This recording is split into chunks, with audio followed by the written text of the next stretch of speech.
Perfect, I smiled, lifting my head from the steaming cup of tea. If 25 of your relatives are coming here for Christmas, I'm going on a vacation. You cook, you clean, I'm not the maid. The kitchen fell silent, as if time itself had stopped. Amanda, my daughter-in-law, stood frozen, lips parting but no sound coming out. She had just cheerfully announced that she'd invited her entire extended family to my home for Christmas. She hadn't asked, not even once. According to her, everything was already arranged. And of course, like every year, I was expected to handle it all. Only this year I decided I wasn't going to do that anymore. If you've ever felt like a maid in your own home, you're not alone. Here, we share real stories, sometimes bitter, sometimes freeing. Subscribe so you don't miss the honest moments that make up family life. My name is Ellen. I'm 65, a retired nurse. Ever since my son, Mark, married Amanda, things in my house have undergone a significant change. Not because I've gotten older, but because I've slowly disappeared. At first, I told myself, just keep the peace, as long as Mark is happy. I cooked every time Amanda had friends over. I cleaned up after the parties she threw, and ended up napping through the next day. She always said sweet things. Your cooking is amazing, Mom. You're the treasure of this family. But those sugar-coated words were just tools, spoken by someone who knew how to make others work for her. Amanda never once asked if I was tired, never washed a single dish after those parties, never once offered a genuine thank you. I became invisible in my own home, a shadow, always present, always working, but never acknowledged. The day she walked into the kitchen without knocking, wearing a bright red dress and heels clacking against the tile floor, I knew something was up. Amanda plopped into a chair, her legs crossed as if she were showing off. Mom, great news. My whole side of the family is coming here for Christmas. Just 25 people. You can handle the cooking, right? She said it as if I were a hired chef taking an order. No question, no permission. I looked her straight in the eye, smiled slightly, and said, "Wonderful. I'll be on vacation." And just like that, an earthquake began. Amanda stammered, her face turning from pink to pale. You're not serious, are you?" Mark walked in at the worst possible moment. When he heard what happened, he just frowned and said, "Maybe Mom's going through some emotional phase. You know, old age and all. It's Christmas, Mom." I lifted my head and looked at the same boy I once carried through fevers, the son I stayed up countless nights worrying about through college. And I said, "This isn't about old age. It's about clarity. I finally understand. This isn't my home anymore. It's a place where I'm treated like a seasonal worker. And I'm done." I knew Amanda wouldn't let this go. After I announced I'd be going on vacation, she shot me a look like I'd just betrayed the entire family. But I felt no guilt, because the truth was, I'd been planning this for months. It all began one autumn afternoon while I was cleaning out Mark's old study. He'd asked me to find some old law school documents. I thought, I'll just tidy up for a bit and get back to the kitchen. But then, I found a navy blue folder jammed at the bottom of the drawer. Curious, I opened it, and from that moment on, my world collapsed. Inside were copies of bank statements, loan applications, and credit card agreements, all under my son's name. But the signature? It wasn't his. Amanda's name appeared repeatedly, on loan forms, transaction records, and even in printed out email exchanges with luxury fashion retailers. I didn't want to believe it. I thought, maybe Mark knows. Maybe they discussed this together. But then I found an email Amanda had sent to her best friend. Mark's so naive. I told him I make triple what I actually earn, and he bought it. Once I get the money from Uncle Julio, I'll make him sell his mom's house to invest in our future. Sell my house? The house I'd lived in for 30 years? The one I'd repaired with my own hands, door by door, tile by tile? Just to cover designer handbags and lies? I sat still the entire night. No tears, no anger, just one thought repeating in my head, I'm not a mother anymore. I'm a pawn in my daughter-in-law's financial scheme. So I acted. Quietly.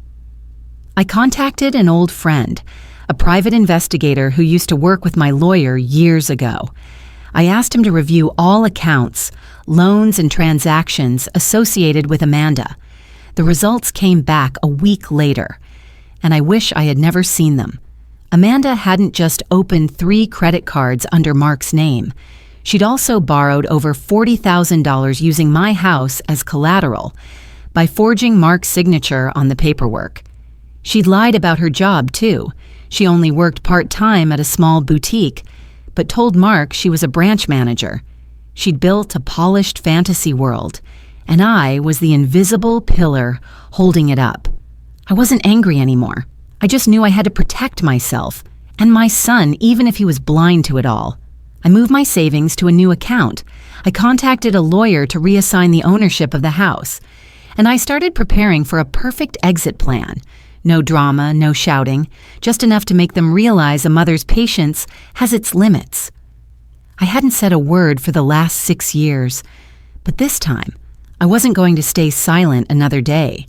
Nothing I did in the past few months was impulsive. Every step I took, each email, each document, every phone call was carefully calculated. I began by opening a brand new bank account at a branch in another city, using a private mailbox address that was completely separate from the old account Mark had used to access.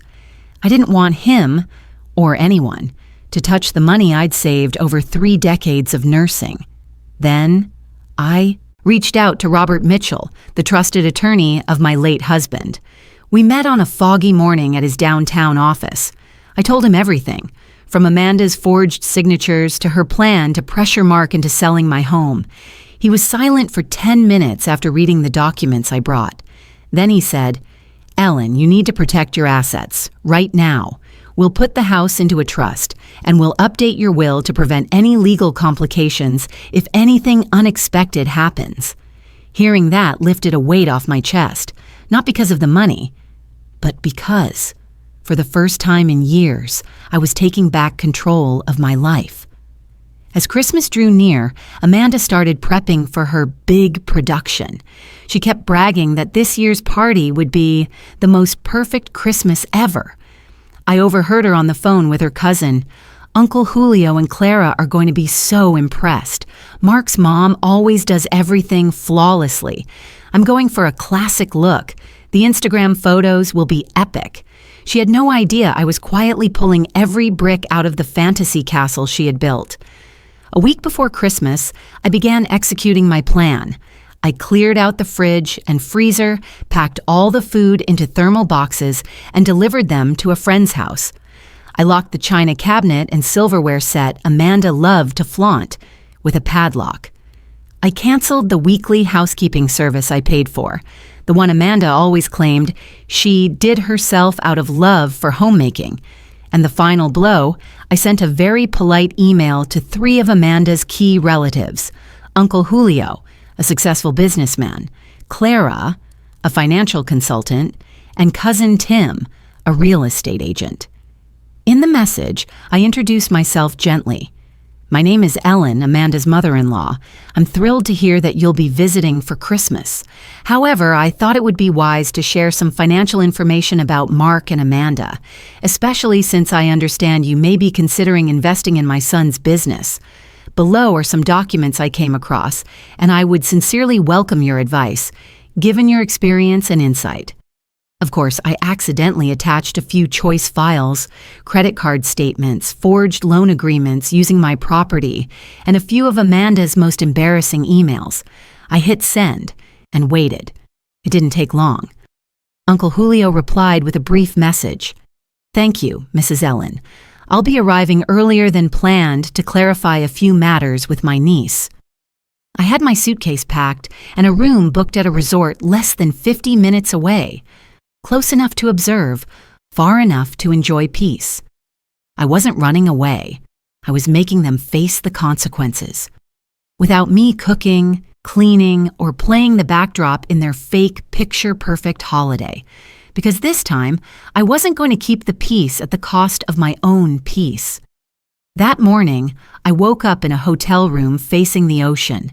Gentle waves lapped against the rocks, and far off on the horizon, the sun was rising, like a warm welcome into my newfound freedom. Meanwhile, back at my house, chaos had begun to brew. At exactly 7:15 a.m., my phone started vibrating nonstop. Calls from Mark, messages from Amanda. I switched the phone to silent mode, stepped out onto the balcony, and slowly sipped a hot cafe au lait, breathing in the fresh air. The first time in years I wasn't worrying about making breakfast for anyone else. Around 9 a.m., I finally decided to check my phone. 12 missed calls, 17 messages. The first text was from Amanda. "Mom, why is there nothing in the fridge? I can't find the turkey, no vegetables, nothing." Then another. "Where's your china set? And the red tablecloth? Did you hide them?" The more I read, the lighter I felt. Not out of spite, but because I knew she was finally doing the things I had quietly shouldered for 6 long years. Around 10 a.m., Mark called again. This time, I picked up. "Mom, where are you? Amanda's freaking out. She doesn't even know where to start. You leaving without saying anything, it's not fair." I smiled softly. "Sweetheart, I left a clear note. I told you, I'm on vacation. As for the party, well, you and Amanda are adults. You can handle it, right?" Mark sighed. "Mom, you don't get it. Today's the last prep day. Family's arriving tomorrow morning. The house is empty. Amanda doesn't know how to cook anything and no one's helping." I cut in, and I've been doing it for the past 6 years, alone. Not once did either of you ask if I was tired. By noon, I got a new message from Uncle Julio. "Mrs. Ellen will be arriving earlier than planned, around 9 a.m. tomorrow. There are some things I need to clarify with Amanda." I replied simply, "I'm sorry I won't be present, but I'm sure you'll be welcomed, just as Amanda has prepared." While I enjoyed a light lunch at the seaside restaurant, grilled salmon, a glass of white wine, and soft jazz playing in the background, I couldn't help but imagine the scene unfolding at home. Amanda is running in circles around the kitchen, trying to learn how to cook a turkey from YouTube. Mark is calling every restaurant and catering service in town, desperately trying to find someone who could feed 25 people just before Christmas.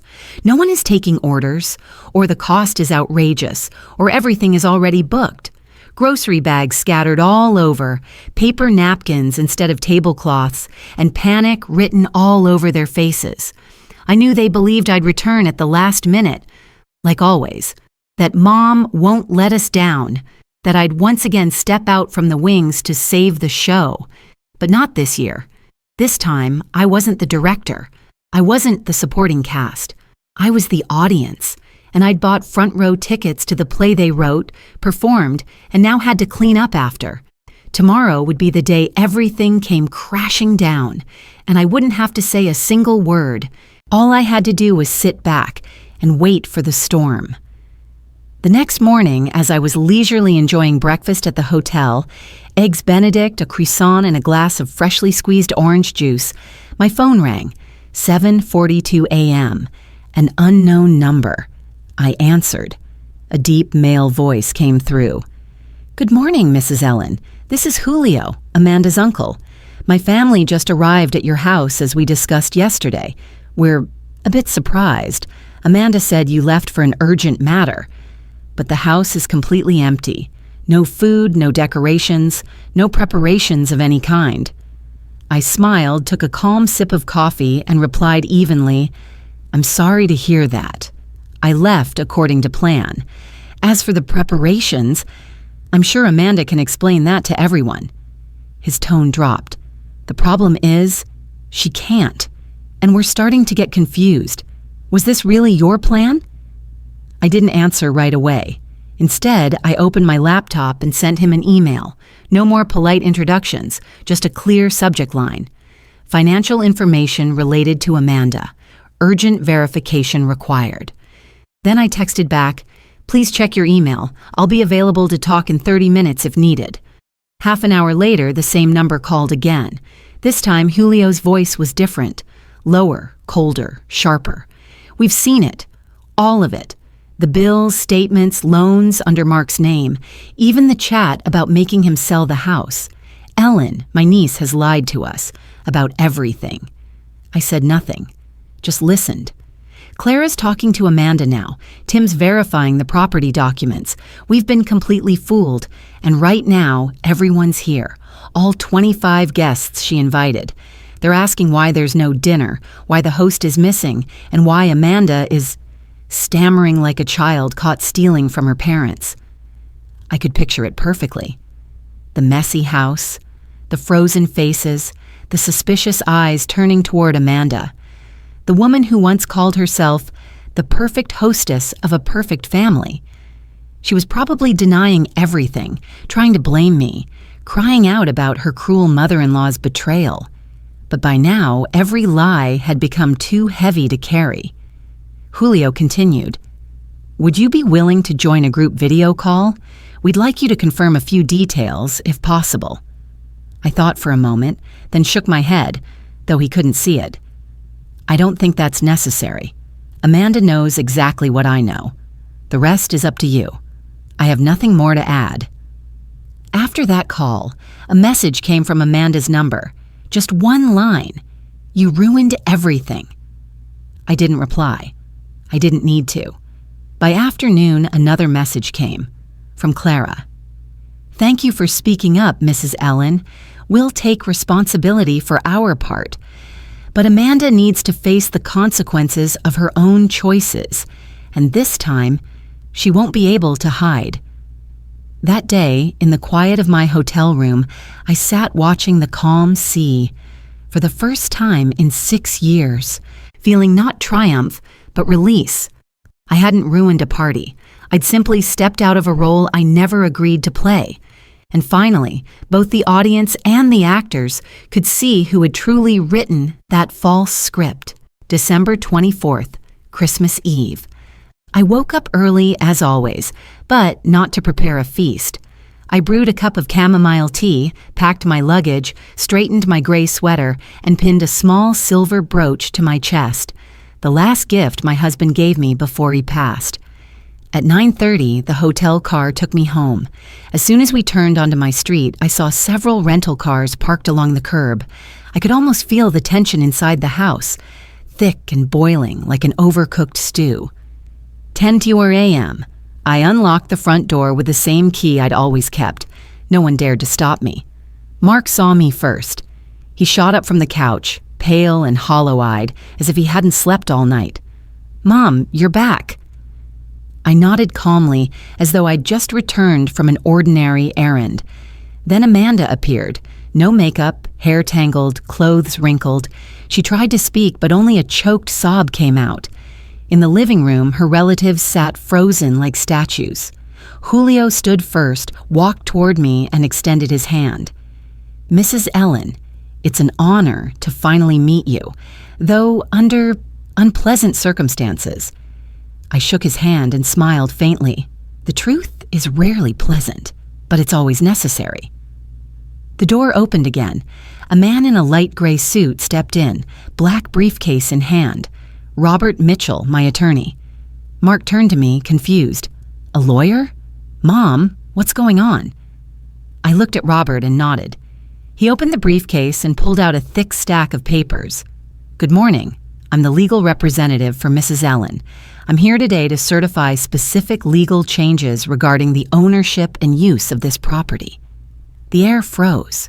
Robert continued, his tone steady. "First, this house has been placed into a private trust, stipulating that no one other than Mrs. Ellen has the authority to sell, mortgage, or use this property as collateral, even after her passing." I saw Amanda stiffen. Mark turned to her, wide-eyed. You told me Mom was thinking of giving the house to us." Robert didn't let them interrupt. "Second, Amanda's right to reside in this home is restricted. Each visit must be approved in writing by Mrs. Ellen. No more free access, no bringing guests, no hosting personal events here." Amanda broke down in tears, but this time, no one comforted her. Mark stepped closer to me, voice trembling. "Mom, Why didn't you tell me sooner? I didn't know about the loans. I placed a hand on his shoulder, my eyes sad but gentle. Not knowing doesn't mean not responsible. You left me alone for 6 years, letting your wife treat me like a servant. Today I'm only reclaiming what was mine all along. Julio turned to Amanda, then back to me. We'll handle the rest, Mrs. Ellen, but from now on, no one will be standing behind Amanda to clean up her messes. I nodded, eyes drifting toward the window, where sunlight poured into the house that had once been my refuge and my unspoken prison. Today, I wasn't here to threaten anyone. I was here to reclaim my sovereignty. No one spoke for several minutes after Robert finished his legal statement. The relatives remained seated. Some avoided Amanda's gaze, others looked at me with quiet sympathy. It was Mark who finally broke the silence. He stepped toward me slowly as if walking on thin ice. Mom, I'm truly sorry. I didn't realize it had gotten this serious. I thought Amanda was just a little careless with money, not... I didn't answer right away. I wanted to hear my son's voice, not as a grown man, but as the little boy who used to cling to me when he was scared. I thought you were fine because you never complained. I thought you liked cooking, liked taking care of things. I thought you did it all because you wanted to. I nodded gently. You're right, I did want to, but not because I enjoyed being treated like a servant. I did it because I thought that's what kept the family together. But eventually I realized one person alone can't hold a family together. Amanda was still curled up on the couch.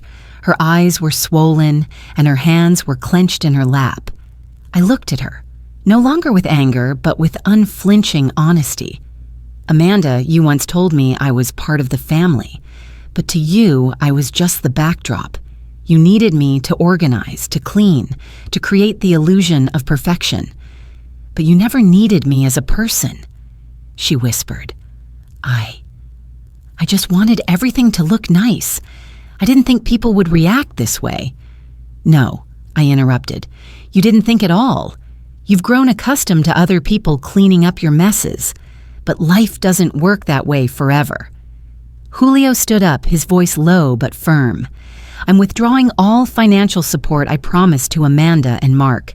There is no circumstance that justifies helping someone who lies and manipulates family.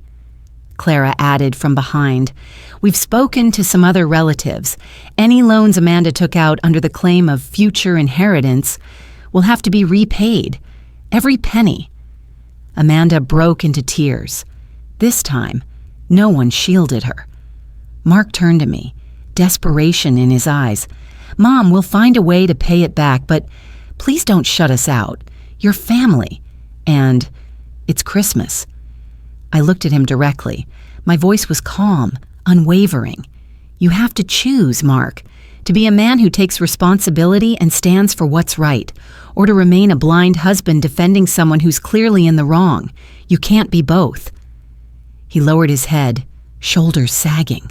I didn't know what Mark would choose, but for the first time he had heard and he understood. I glanced around the room, a space that had been overtaken by unwanted parties, unreasonable demands, and hollow laughter. Then I spoke. I'm not asking anyone to leave, but from today on, anyone who wants to stay in my life will follow a straightforward rule: respect.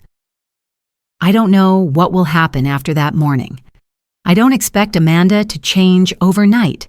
I don't expect Mark to suddenly become strong enough to break free from the illusion of being a model husband. But one thing I do know, that day I stepped out of an old role and chose to become the main character in my own story. On Christmas night, I invited a few relatives who were still around to gather at the small kitchen table. Nothing fancy, nothing like the extravagant dinners of the past. Just a few simple dishes I made myself: mushroom soup, toasted bread, vegetable salad, and a bit of red wine left over from last year. No silk tablecloth, no crystal chandelier, no perfect family photo for Facebook.